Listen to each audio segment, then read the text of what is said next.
Terima kasih sudah klik video ini, tapi jangan lupa guys klik tombol subscribe karena subscribe itu gratis. Dengan subscribe kamu support channel ini terus untuk upload hampir setiap.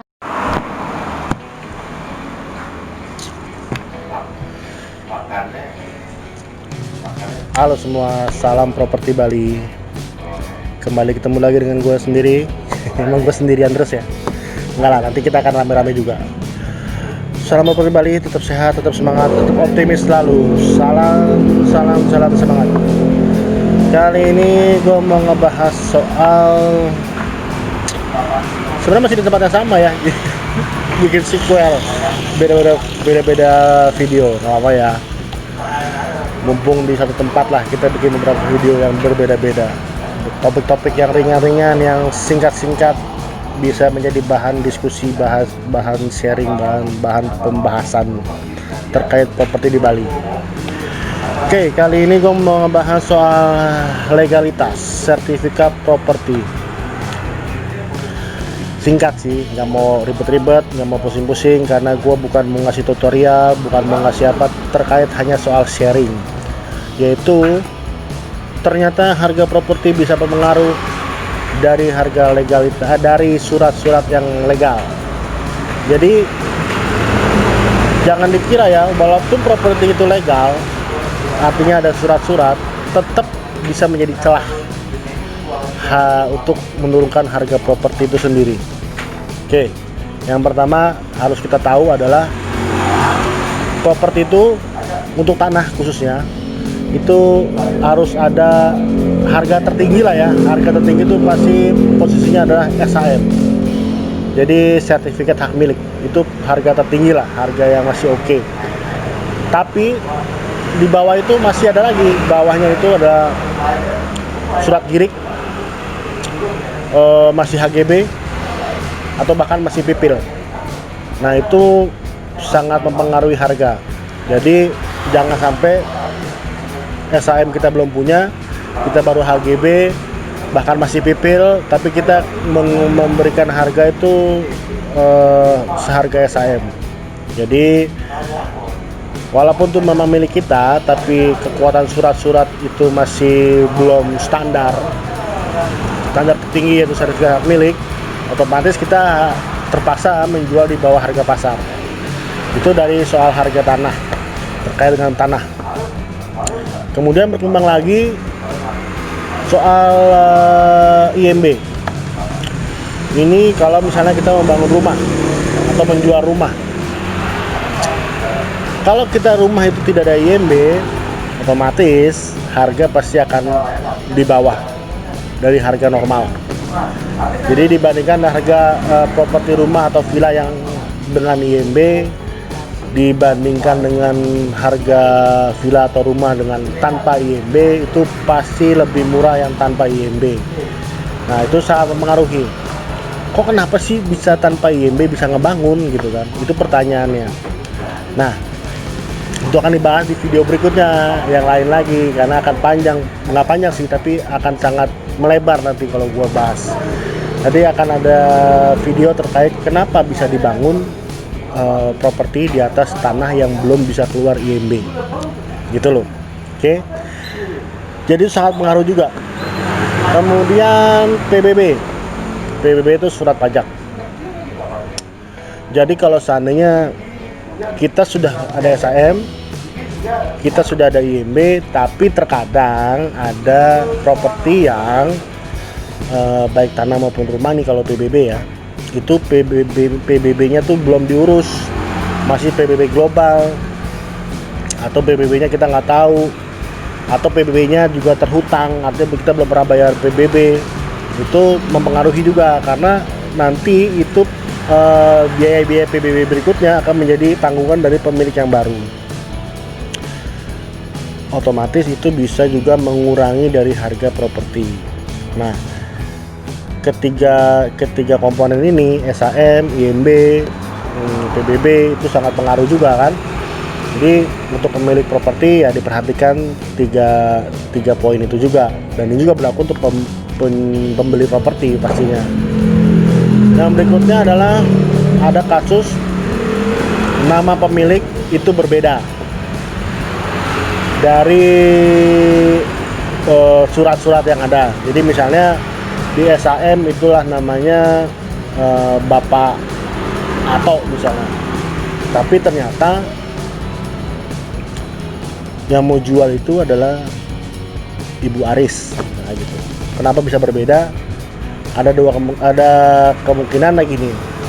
Pada saat si Ibu Aris ini membeli properti dari Bapak Ato ini, dia tidak mengurus perubahan, tidak mengurus perubahan sertifikat, hanya melakukan ya perjanjian bawah tangan lah dengan bukti nota kwitansi. Tujuannya untuk apa? Ya untuk menghindari biasanya pembayaran pajak penjualan pembelian. Ya mungkin biasanya dilakukan oleh orang-orang yang artinya transaksinya mungkin dengan sesama saudara atau sahabat dekat atau dengan kolega yang memang kan mereka sudah percaya. Nah itu bisa menjadi pertanyaan juga buat pembeli pada saat ada kejadian seperti itu. Otomatis pembeli akan curiga juga kan, bener nggak nih kamu yang punya tanahnya sekarang, Ibu Aris ini gitu kan, kok beda gitu kan dengan nama yang ada di sertifikat. Itu jadi pengaruh juga dan bahkan bisa buat buyer mundur itu.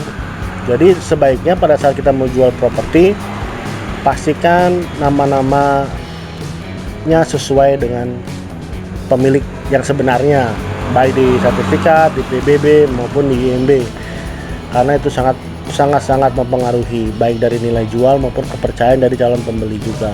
Ya, jangan sampai kita juga merugikan. Jangan sampai kita pemilik itu mau untung tapi kita malah merugikan pembeli gitu loh. Ya, seperti yang gua tadi bilang, kita harus equal. Pada saat penjual dia membutuhkan dana, makanya dia menjual properti. Pada saat pembeli properti membutuhkan properti, dia akan mencari propertinya untuk kebutuhan dia. Jadi harus equal to equal. Jadi nggak bisa saling egois gitu loh. Jadi jangan bilang kalau lu mau beli properti gua, belilah. Gua nggak butuh kok. Ya kalau lu nggak butuh ngapain lu jual properti kan? Nggak usah lu jual properti lu kalau lu nggak butuh. Gitu aja simpel. Jadi harus equal to equal. Ya jadi jangan sampai kita saling merugikan juga ya. Kemudian ada juga kasus begini. Ini untuk ahli waris ya. Jadi sertifikat masih atas nama orang tua. Kemudian dia orang tua ini punya 3 anak, tapi itu belum diturunkan waris. Itu juga bukan mengurangi kepercayaan sih, tapi paling nggak membutuhkan waktu untuk proses turun waris. Karena kan belum tentu 3 anaknya itu setuju. Baik setuju untuk dijual, baik setuju untuk harganya, baik setuju untuk proses transaksinya. Karena kan akhirnya jadi ada 3 sangkutan. Nah, jadi dipastikan pada saat kita mau membeli properti atau penjual mau menjual propertinya, surat-surat itu kalau seandainya harus turun waris, sudah turun waris. Kalaupun memang belum turun waris, tapi sudah ada surat kesepakatan kalau memang itu akan dijual dengan harga sekian dengan proses transaksi seperti ini.